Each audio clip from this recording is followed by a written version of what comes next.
이 시간 우리 다 같이 하나님의 말씀 보시겠습니다. 하나님 말씀은 요한복음 11장 1절부터 6절까지만 우리가 교독하겠습니다. 1절부터 6절까지입니다. 이제 나사로라 하는 어떤 사람이 병들었는데 그는 마리아와 그녀의 언니 마르다의 고향 베다니 출신이더라.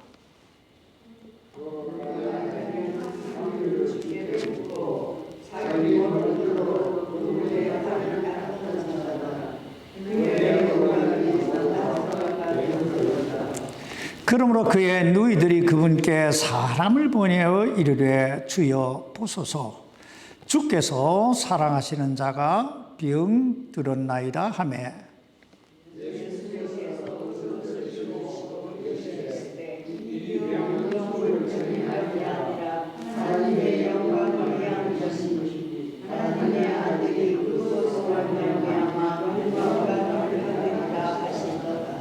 이제 예수님께서 마르다와 그녀의 여동생과 나사로를 사랑하시더라.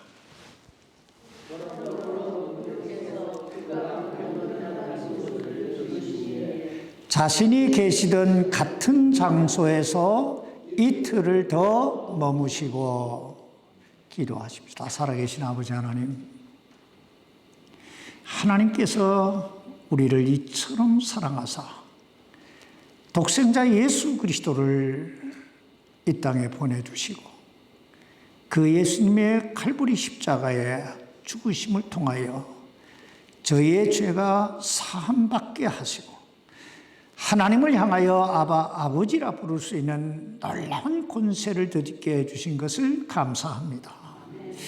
이 놀라운 은혜, 이 놀라운 사랑 때문에 오늘 이 시간 하나님 경배하기 위해 저희 모였사오니 아버지 하나님, 우리에게 꼭 주시고자 하시는 말씀을 주옵소서. 우리가 듣고 싶은 말씀이 아니라 하나님께서 우리에게 주시고자 하시는 그 말씀을 들을 수 있는 믿음의 귀를 열어 주옵소서. 연약한 종을 붙드시고 이 시간 사용해 주옵시기를 살아계신 예수님의 이름으로 기도하옵나이다. 아멘. 착석해 주시기 바랍니다. 오늘 본 말씀은 예수님께서 이 땅에서 행하셨던 여러 가지 기적들 가운데 가장 그 절정에 이르는 기적이라고 볼 수 있습니다. 왜냐하면 나사로의 부활 사건은 계시적 의미가 있기 때문입니다. 여기서 계시라고 하는 말은 열어서 보여주다라는 뜻입니다. 우리가 지난주에 마태복음 16장 21절 말씀에서 예수님은 당신이 인류를 그 죄와 사망에서 구원하시기 위해 예루살렘으로 올라가 장로들과 수제사장들과 그리고 서기관들에게 많은 일들로 고난을 받고 죽임을 당하며 셋째 날에 다시 일어나리라고 하는 말씀을 받습니다.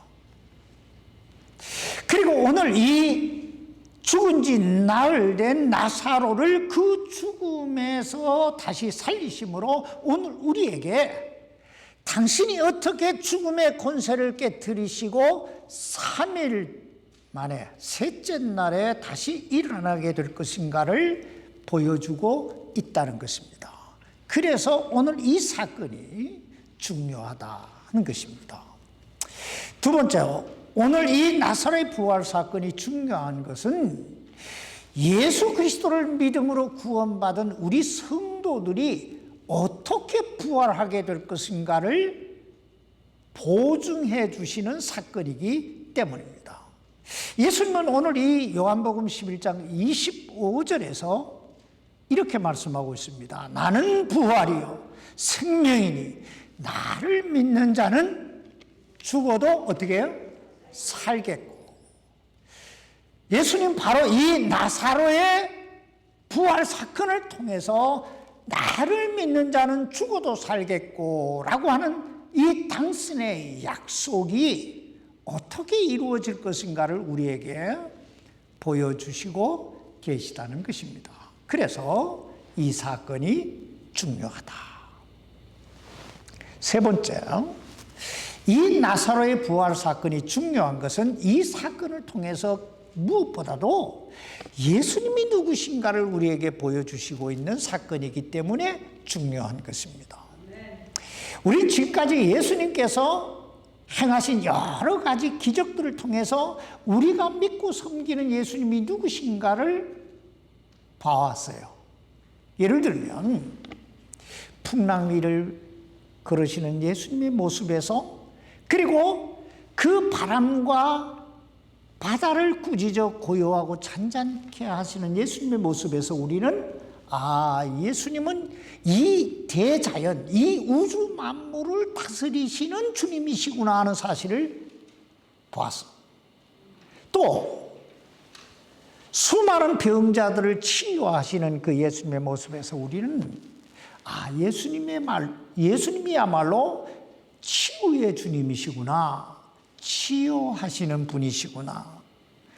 또 우리는 귀신을 꾸짖어 쫓아내시고 귀신을 제어하시는 예수님의 모습 속에서 예수님은 이 대자연, 또 인간의 즐겁뿐 아니라 영의 세계도 지배하시는 진정한 주인이시구나 하는 걸 우리는 봤습니다.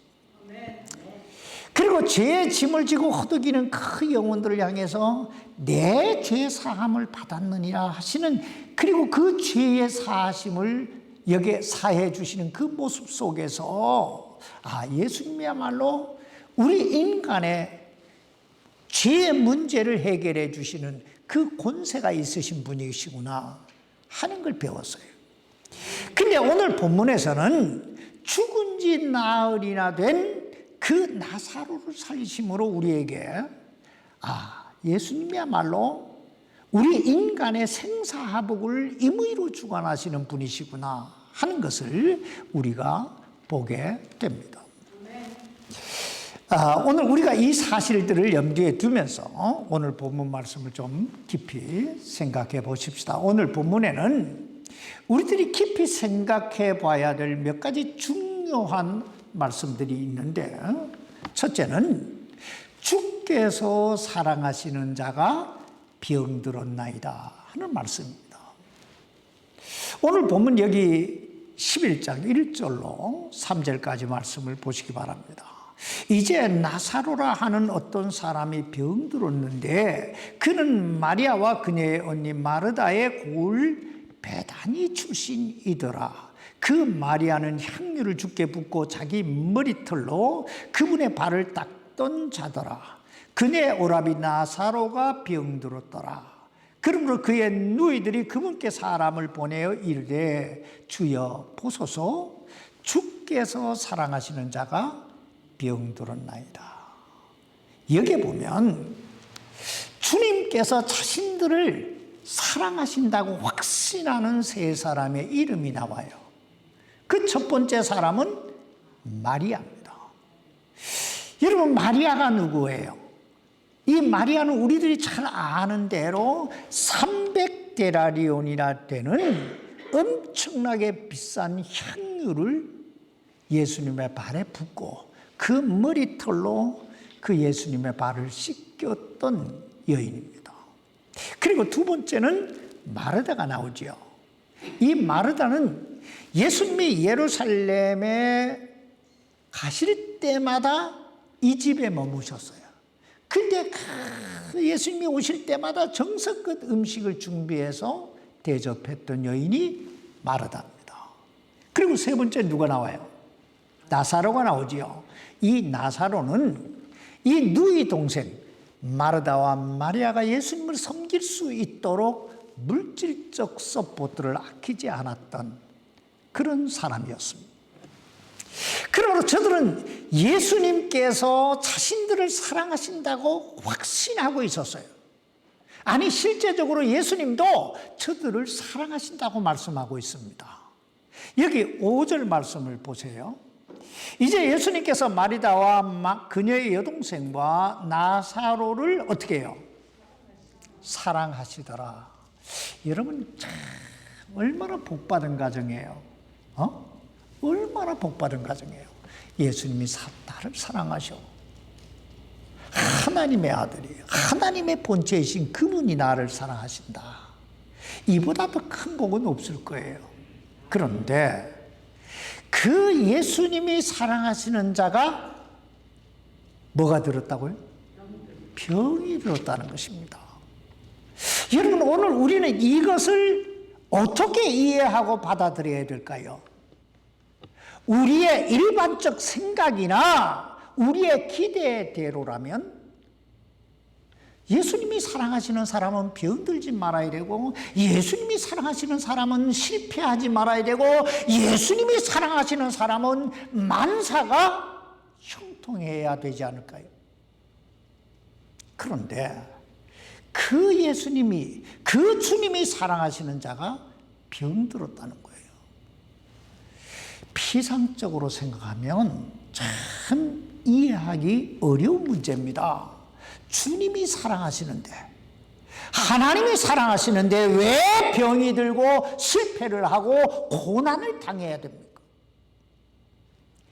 그러나 우리가 꼭 기억해야 할 것은 이 하나님의 말씀에, 주께서 사랑하시는 자가 병들었다고 기록되어 있다는 거예요. 자, 그러므로 혹시라도 자신이 병들었다고, 자신의 삶이 고달프고 힘이 들다고, 자신의 삶에 실패를 했다고, 하나님이 날 사랑하지 않나 봐. 하나님이 나를 버리셨나 봐. 내가 벌받고 있나 봐. 하나님이 나를 택하시지 않으셨나 봐. 혹시라도 이런 생각일랑 아예 버리시기를 바랍니다. 주께서 사랑하시는 자도 얼마든지 뭐예요? 병들 수 있고, 실패할 수 있고, 힘들 수 있고, 죽을 수 있다는 거예요. 특별히 남의 얘기할 때는 더더욱 조심하시기 바랍니다. 저 사람 벌 받아서 그래? 저 사람 교회 안 나오더니 그래? 아니, 평생 교회 안 다니던 사람도 멀쩡히 잘 먹고 잘 사는데 교회 한 달 안 나왔다고, 1년 안 나왔다고 병들면, 하나님이 그 사람 벌 주면 이 세상 어떻게 살 거예요? 그런 얘기를 아예 하지 말아요. 생각조차도 하지 말아요. 우리의 하나님은 그런 분이 아니신 줄 믿습니다. 그런 분이 아니에요. 그렇게 시시하고 째째한 인간들 같은 하나님이 아니에요. 사람은 누구나 믿음이 있든 없든, 주님이 사랑하시든 안 하시든 얼마든지 병들고 실패할 수 있고 죽을 수 있습니다.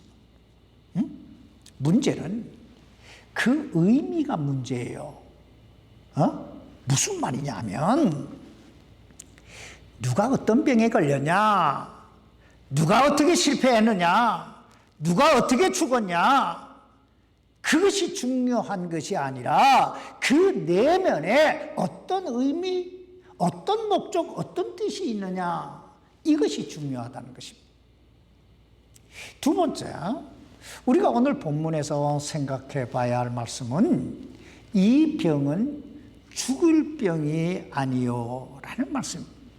여기 4절 말씀 보시기 바랍니다. 예수님께서 그것을 들으시고 이르시되 이 병은 죽을 병이 아니라. 이 말씀은 주여 보소서, 주께서 사랑하시는 자가 병들었나이다 라고 하는 그 소식을 들은 예수님이 하신 말씀이에요. 이 병은 죽을 병이 아니라. 우린 이 말씀 속에서 무엇을 느끼게 됩니까? 우린 이 말씀 속에서 나사로가 병든 것은 죽을 병이 아니라 이 병 속에 무엇인가 하나님의 뜻이, 하나님의 어떤 목적이 있구나 하는 사실을 보게 되지요. 오늘 우리가 이걸 배워야 됩니다. 우리가 인생을 살면서 참 신앙생활하면서 배워야 될 게 이런 거예요. 근본적으로 인간에게는 두 가지 큰 고민이 있는데, 하나는 죽을까 봐 고민하는 거예요. 내가 죽을까 봐. 또 하나는 죽음 후에 내가 어떻게 될 것인가 고민하는 거예요. 솔직히 우리가 다 이 두 가지 고민을 끌어안고 살잖아요. 여러분, 이것이 결국은 무엇이 없다는 얘기입니까? 우리 안에 뭐가 없다는 얘기예요? 믿음이 없다는 얘기예요. 믿음이 없다. 내가 지금 죽는다 할지라도 하나님의 나라에 간다고 하는 이 확신만 있다면 뭐가 문제야? 왜 고민합니까? 언제 죽든 어떻게 죽든 뭐가 문제입니까? 문제는 우리 안에 믿음이 없기 때문에 그래요. 확신이 없기 때문이에요. 그러므로 범사를 참 믿음으로 사는 법, 믿음으로 바라보는 이 눈을 갖는 법을 배워야 돼요. 사실 병이라고 하는 것도 믿음의 눈으로 보면 그것이 은혜일 수도 있습니다. 여러분, 주께서 사랑하시는 자가 병들었다 라는 이 말씀의 의미가 뭐예요? 주께서 사랑하시는 자가 병들었나이다 하는 이 말씀의 의미는 이런 거예요. 내가 병들었다 할지라도 주님은 나를 계속 뭐 하고 계시다? 사랑하고 계시다는 거예요. 사랑하고 계시다는 거예요. 다시 말하면 병들었다고, 실패했다고, 계획했던 일이 잘 안 된다고 무조건 나쁘게만 생각할 일이 아니라는 거예요. 왜냐하면 내가 어떤 형편, 어떤 처지에 있든지 내가 주님 안에 있는 한 주님의 사랑은 계속되는 거예요. 나를 향하신 주님의 사랑은 계속되는 거예요. 사랑에는 변함이 없어요. 더 나아가서 거기에도 하나님의 어떤 계획이 있으시다는 거예요. 목적이 있으시다는 거예요. 그런 면에서 우리가 병에 대해 좀 생각을 해볼 필요가 있어요. 이 병은요, 첫째, 우리에게 생각이라고 하는 것을 하게 합니다. 생각이라고 하는 걸 하게 해요. 사실 우리들 대부분은 내가 왜 사는지, 내 인생의 의미가 뭔지, 이렇게 사는 게 잘 사는 건지 뭐 그런 생각을 해볼 겨를도 없이 그냥 새벽부터 저녁까지 그냥 분주하게 뛰어다녀요. 그러나 막상 병들게 되면 어떻습니까? 그때서야 비로소 이 생각이라고 하는 걸 하는 거예요. 내가 지금 잘 살고 있는 거야? 내가 이렇게 살아도 되는 거야? 내가 지금 무엇 때문에 살고 있지?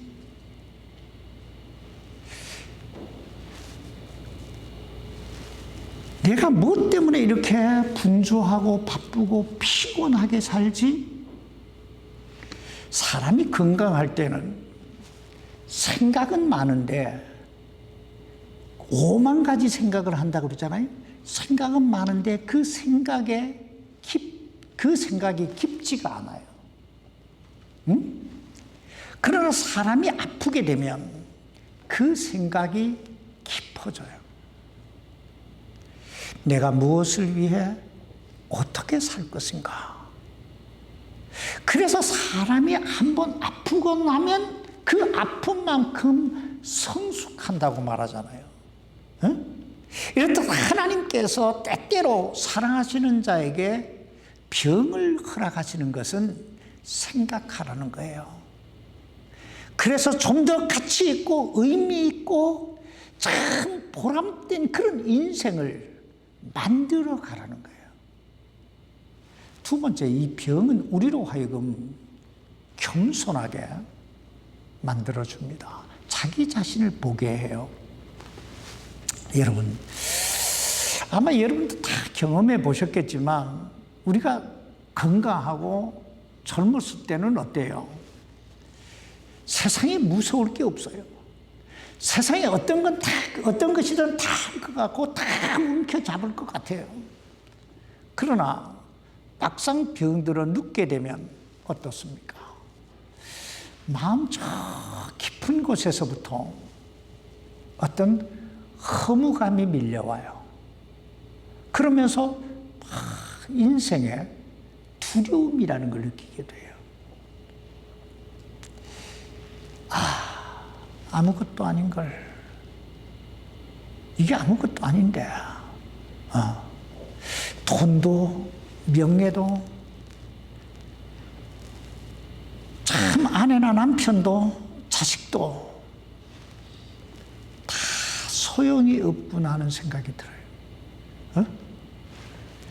그저 혼자라는 생각이에요. 여러분, 그런 허무감과 두려움 속에서 인간이 마지막으로 붙들 수 있는 게 누굴까요? 주님밖에 없어요. 주님, 하나님.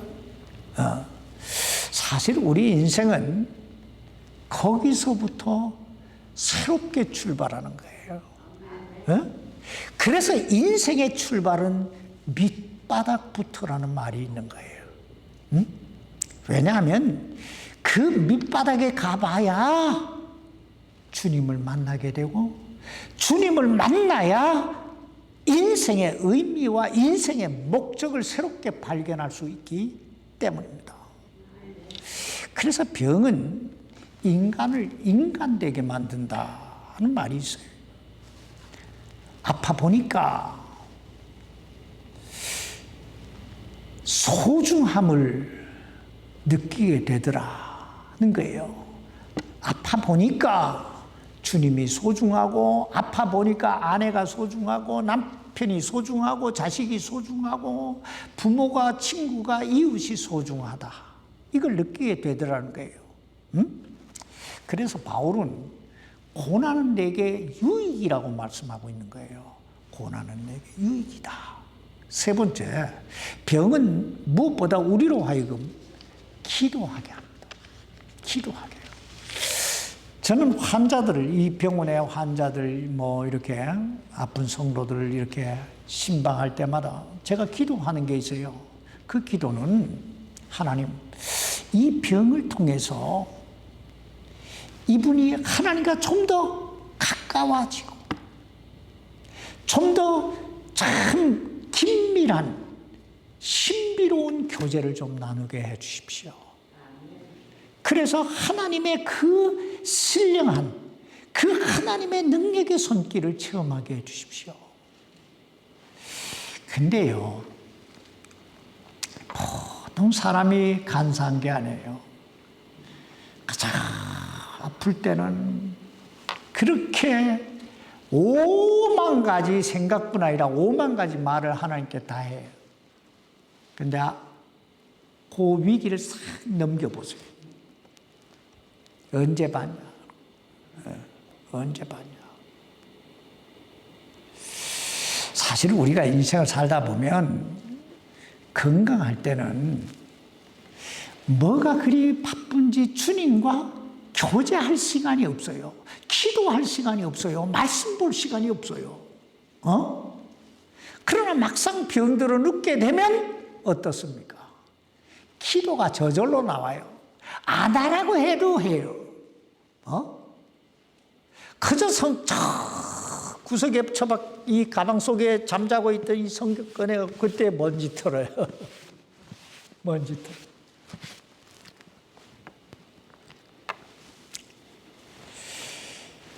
그러다 보면 주님의 음성이 들려와요.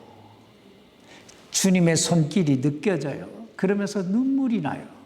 근데 눈물이 나는데 왜 그렇게 감사가 나오고 기쁨이, 마음에 기쁨이 넘치는지 몰라요.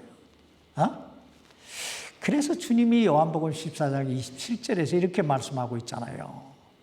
내가 너에게 편안을 남기노니 곧 나의 편안을 너희에게 주노라. 세상이 주는 것과 달리 내가 너에게 주노니 너희는 마음에 근심하지도 말고 두려워하지도 말라. 그렇습니다. 하나님께서 때때로 내 삶에 병을 주시고 실패를 주시고 아픔과 고난을 주시는 것은 나로 하여금 좀 더 가까이 오라고, 하나님의 은혜의 보좌 앞으로 좀 더 가까이 오라고 하시는 하나님의 은혜의 콜링이에요. 부르심이에요. 그러므로 안 된다고 병들었다고 낙심하거나 두려워하거나 주님의 사랑을 의심하지 말고 주님께 좀 더 가까이 가시기를 바랍니다. 그래야만 우리는 느끼게 되고 우리는 체험하게 돼요. 하나님이 살아계시는구나. 세 번째, 오늘 우리가 본문에서 생각해 봐야 할 말씀은 하나님의 영광을 위한 것이니 하나님의 아들이 그것으로 말미암아 영광을 받으리라 하는 말씀입니다. 여기 4절 말씀을 다시 보시기 바랍니다. 예수님께서 그것을 들으시고 이르시되 이 병은 죽을 병이 아니라 하나님의 영광을 위한 것이니 하나님의 아들이 그것으로 말미암아 영광을 받으리라 하시더라. 우리는 이 말씀을 좀 더 깊이 생각해 볼 필요가 있어요. 왜냐하면 주님은 분명히 여기에서 이 병은 죽을 병이 아니라고 말씀하시잖아요. 그러나 어때요? 나사로는 죽었어요.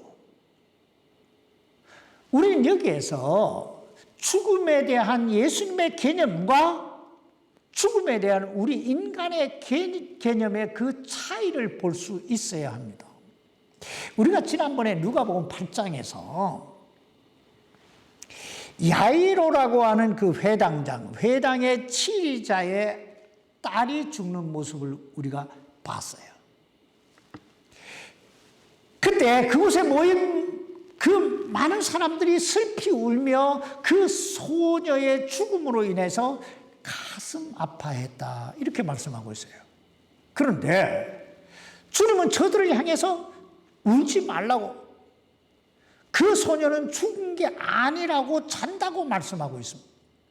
그러자 그곳에 모인 사람들이 예수님을 비웃어요.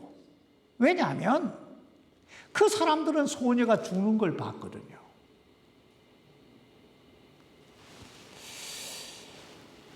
자, 그러나 예수님은 그 소녀의 손을 잡고 소녀야 일어나라, 이렇게 말씀하세요. 그러자 어떤 역사가 일어납니까? 그 소녀의 영이, 나갔던 영이 55절, 8장 55절, 누가복음 8장 55절을 보면 소녀의 영이 돌아와 소녀가 즉시 일어났다고 말씀하고 있습니다. 이처럼 사람의 눈으로 볼 때는 분명히 죽은 것이라 할지라도, 즉 끝이라 할지라도 주님의 눈으로 볼 때는 잔다는 거예요. 왜냐하면 주님께서 다시 살리실 것이기 때문에. 이렇듯 사람은 순간을 보지만 우리 주님은 영원을 보시는 거예요. 나사로의 경우를 좀 깊이 생각해 보십시다. 나사로는 분명히 예수님께서 사랑하시는 자였어요. 근데 그 주님이 사랑하시는 자가 병들었어요. 그것도 인간적 측면에서 보면 곧 숨이 넘어갈 지경에 놓였어요. 오죽했으면 그 누이 동생들이 사람을 예수님께 보냈겠어요? 그런데 예수님은 그 소식을 들으시고 이 병은 죽을 병이 아니라고 말씀하세요. 아니, 이 병은 하나님의 영광을 위한 병이라고, 또 그 하나님의 아들이 그것으로 인해서 영광을 받으리라고 말씀하고 있습니다. 근데 어때요? 결과론적으로 보면, 인간적 관점에서 보면 그는 분명히 죽었습니다. 아니, 죽었을 뿐 아니라 장례까지 다 치러진 상태예요. 그럼에도 불구하고 예수님은 이 병은 죽을 병이 아니라고 말씀하고 있는 거예요. 여러분, 무슨 뜻일까요? 주님의 관점에서 볼 때 다시 살아날 생명은 죽어도 죽은 게 아니라는 거예요. 아니, 실제적으로 죽은 지 나흘이나 된 나사로가 예수님께서 나사로에 나오라 하셨을 때 어떻게 해요? 요한복음 11장 43절에 보면 죽은 자가 수의로 손발이 묶인 채로 나왔다고 말씀하고 있는 거예요. 이렇듯 다시 살아날 생명은 죽은 게 아니라는 거예요. 그래서 성경은 구원받은 성도들의 죽음에 대해서 죽었다 말씀하지 않고 잔다고 말씀하는 거예요. 왜냐하면 주님 안에서 구원받은 성도는 우리 주님이 재림하시는 그날이 되면 죽음의 권세를 깨뜨리고 다시 일어날 것이기 때문에 우린 이 부활을 믿습니다. 그러므로 주님은 나사로가 병들었다고 하는 그 소식을 듣고도 이 병은 죽을 병이 아니라고, 하나님의 영광을 위한 것이라고, 또 하나님의 아들이 그 일로 인해서 영광을 받으리라고 하셨던 거예요. 그렇다면 나사로의 이 병을 통해서 하나님의 영광이, 또 그 하나님의 아들의 영광이 어떻게 나타났을까요? 여기 6절 말씀을 보시기 바랍니다.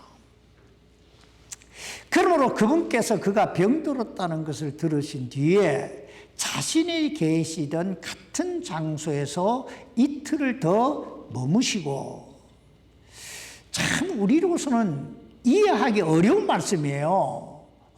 생각해 보세요. 사랑하시는 자가 병들었나이다 하는 이 소식을 들었다면 어떻게 해야 돼요? 당장 쫓아가서 고쳐줘야 되지 않을까요? 근데 예수님이 이 병은 죽을 병이 아니다 이러고 하나님 영광을 위한 병이다, 하나님의 아들이 이걸 인해서 영광을 받을 것이다 그러면서 말씀만 그렇게 하면서 이틀을 더 계시던 곳에 이틀을 더 계시는 거예요. 참 이해할 수 있습니까? 또 7절에 보세요. 그 뒤에 자기 제자들에게 이르시되 우리가 다시 유대로 들어가자 이렇게 말씀하세요. 여기 유대는 지금 나사로가 병들어 있는 이 베다니와는 정반대 방향이에요. 그리고 11절을 보세요. 11절에 보면 이것들을 말씀하시고 그 뒤에 그분께서 그들에게 이르시되 우리 친구 나사로가 잠자는도다. 그러나 내가 그를 잠에서 깨우러 가노라 이렇게 말씀하고 있어요. 이 말씀 한마디로 예수님은 나사로가 죽었다는 사실을 알고 계셨다는 얘기예요. 아니, 주님은 마치 나사로가 죽을 때까지 기다리시는 것 같아요. 기다리신 것 같아요. 우리 그 사실을 15절에서 좀 엿볼 수 있어요. 15절 보세요. 여기 11절에서 이미 나사로가 죽은 줄 아셨어요. 그리고 15절에서는 이렇게 말씀하세요. 내가 거기 있지 아니하였던 것을 너희를 위해서 기뻐하노니. 여러분, 이 말씀의 뜻이 뭐예요? 한마디로 내가 거기 있었다면 당장 고쳐줬을 텐데 거기 있지 아니하였던 걸, 다시 말하면 죽을 때까지 기다린 것으로 인해서 너희를 위해 기뻐한다 이렇게 말씀하고 있는 거예요. 참 이해하기 어려운 말씀이에요, 우리는. 응? 아니, 당장 가셔서 살려주시면 얼마나 좋아요. 근데 여기에 하나님의 생각과 우리의 생각의 차이가 있고, 하나님의 길과 우리의 길과 길의 차이가 있고, 여기에 하나님의 때와 우리의 때의 차이가 있어요. 우리의 생각에는 내가 기도하면 당장 어떤 일이 일어나기를 기대해요. 아니, 일어났으면 좋겠어요. 그러나 이렇게 한번 생각해 보십시다. 만약에 주께서 사랑하시는 자가 병들었나이다 하는 소식을 듣고 예수님이 당장 가셔서 그들을 그 나사로를 고쳐주셨다면, 과연 내가 예루살렘에 올라가 장로들과 수제사장들과 서기관들에게 많은 일로 고난을 당하고 죽은 다음에 셋째 날에 다시 살아나리라고 하는 그 말씀을 이 제자들이나 유대인들이 믿었을까요? 자, 여기 15절 하반절을 좀 보세요. 내가 거기 있지 아니하였던 것을 너희를 위해 기뻐하노니 이것은 너희가 어떻게 해요? 믿게 하려 함이라. 여러분, 예수님께서 왜 거기 있지 아니하였던 걸 기뻐한다고 말씀하고 있습니까? 믿게 하려 함. 오늘 우리가요, 신앙생활하면서 붙들어야 될 말씀들이 이런 거예요. 믿게 하려 함이라. 그리고 가셔서 죽은 지 나흘이나 된 나사로를 살리십니다. 그러자 그 일을 본 사람들이 어떻게 됩니까? 여기 45절 말씀 보세요. 그때 마리아에게 와서 예수님께서 행하신 일들을 본 유대인들 중에 많은 자들이 그분을 어떻게 해요? 그렇습니다. 예수님은 이 나사로의 사건을 통해서 믿음이 적은 제자들에게는 믿음의 확신을, 믿음이 없는 유대인들에게는 믿음을 주시고자 하는 목적이 있으셨던 거예요. 왜냐하면 믿음이 없으면 그게 병이고, 그게 죄고, 그게 죽음이고, 그게 지옥이기 때문입니다. 그래서 나사로를 하나님의 도구로 사용하신 거예요. 그렇다고 여러분, 나사로가 망했습니까? 아니지요. 아니지요. 이 일로 인해서 물론 마음이 철렁하고 심장이 내려앉는 그런 아픔을 저들이 겪기는 했겠지만, 그 죽은 지 나흘이나 된 그 오라비가 다시 살아났을 때 그 기쁨, 그 감격은, 그리고 저들은 계속 하나님의 영광의 도구로 더 크게 쓰임받게 된 줄로 믿습니다.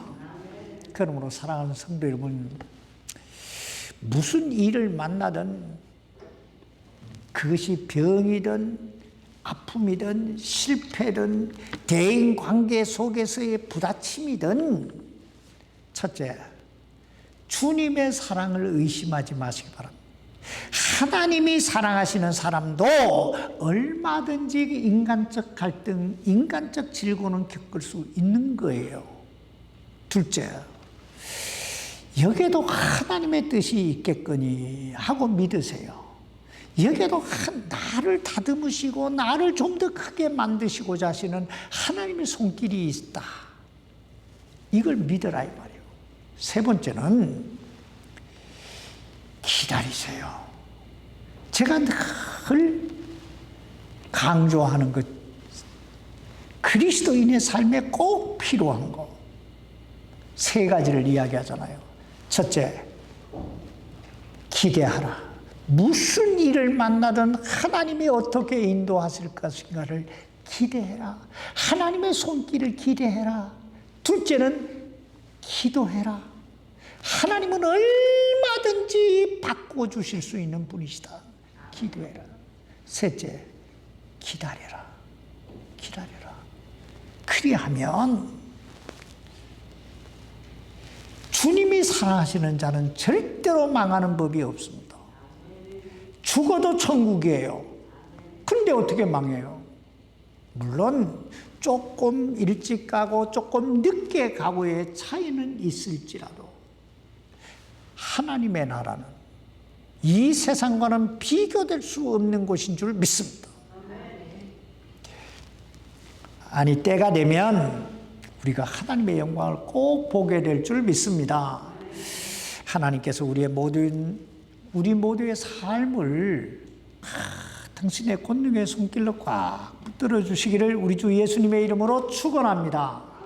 기도하십시다. 살아계신 아버지 하나님, 우린 우리의 삶에 일어나는 많은 수많은 일들을 다 이해할 수가 없습니다. 그래서 너무 힘들 때도 많고 지치고 포기하고 싶은 충동을 느낄 때도 많습니다. 그러나 우리가 오늘 이 말씀 속에서 한 가지라도 꼭 붙들 수 있게 해 주옵소서. 그래서 낙심하지 말고 포기하지 말고 우리 인생을 주님 안에서 가장 탁월한 인생으로 만들어갈 수 있도록 우리에게 믿음을 주옵소서. 주님께서 이 마지막 시대에 우리 생애가 뭔가 하나, 그것이 무엇이든 하나님의 영광의 도구가 되게 해주시기를 우리 주 예수 그리스도의 이름으로 간절히 기도하옵나이다. 아멘.